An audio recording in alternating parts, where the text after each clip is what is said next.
Right, thanks very much for the opportunity to talk to you today. So our premise was that if we're going to ask patients to change their behaviour to meet the strategic objectives of the NHS, we're going to have to inform them how to better self-manage, navigate the health and care system and monitor their health.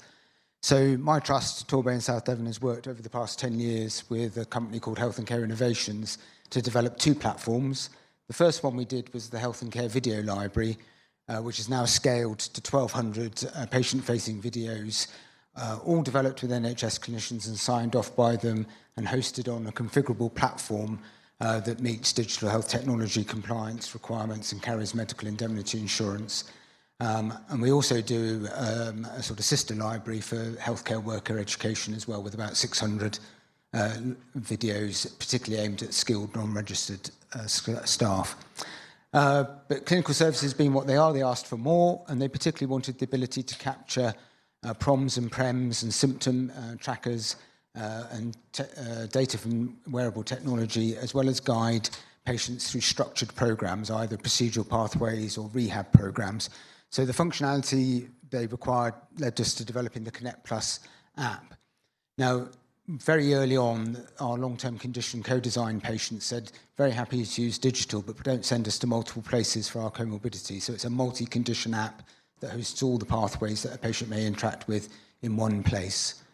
Our learning is that video, particularly when you combine it with text and subtitles, graphics and animation, is a really good way around reaching a diverse range of people in the population. But recently we've developed the capability to translate the videos and the app content into any language. So we've done Romanian, Polish, Urdu, and we've got a project we're hoping to do in Ghana as well. So what do we do next?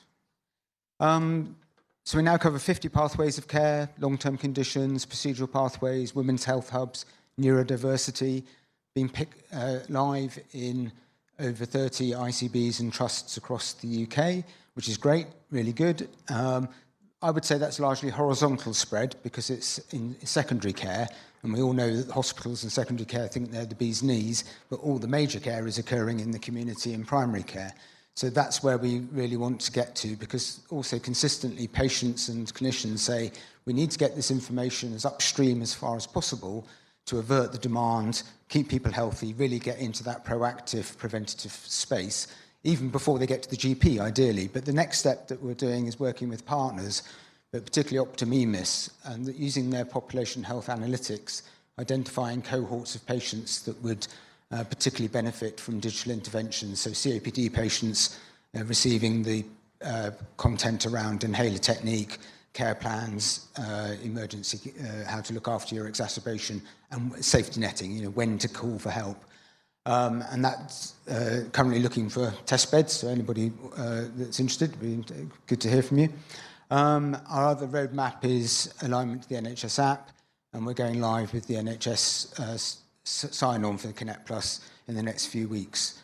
And my little pet project that's not on the slide is we've got a bid in to try and deploy some of these similar technologies and apply the same principles to primary healthcare in Ghana, with all the content translated and culturally adapted to be appropriate.